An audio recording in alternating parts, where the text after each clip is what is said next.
নমস্কার, আমার হেসেলের গল্পতে আপনাদের সবাইকে স্বাগত। আজ আমি দেখাবো থেচা পনির। থেচা পনিরে কী কী লাগছে দেখুন। পনির, থেচাটা আমি আগে তৈরি করে রেখেছি এবং আজকে সেটাকে আমি আপলোড করেছি। আপনারা দেখে নেবেন থেচাটা কী করে তৈরি হয়। আর একটা গ্রিন চাটনি, ধনেপাতা গ্রিন চাটনি, একটু তেল আর একটু নুন, আর কিছু লাগবে না। থেচাটা 1 চামচ দেবো, আর একটু দিয়ে দিচ্ছি। একটু গ্রিন চাটনি দেবো, আর একটু দেবো।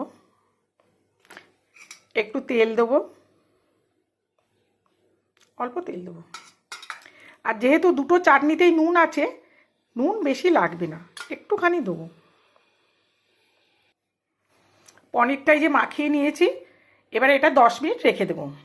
তারপরে এটাকে বাটার দিয়ে ভাজবো।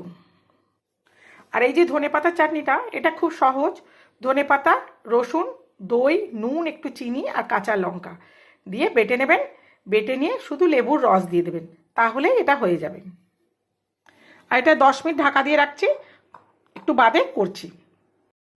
পনিরটা থেচার সাথে মাখিয়ে আধ ঘন্টা রেখে দিয়েছিলাম। এবার একটু বাটার দিয়ে, এই যে একটু বাটার দিয়েছি আর একটু তেল দিয়েছি। এবারে এটা ভাজবো, হালকা একটু ব্রাউন হবে, তাহলেই তুলে নেব।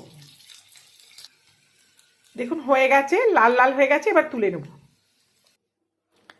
থেচা পনির রেডি। এবার খেতে হবে।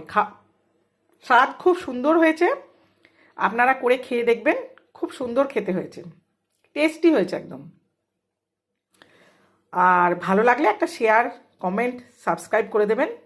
আজ তাহলে আসি। সবাই ভালো থাকবেন, সুস্থ থাকবেন। টাটা।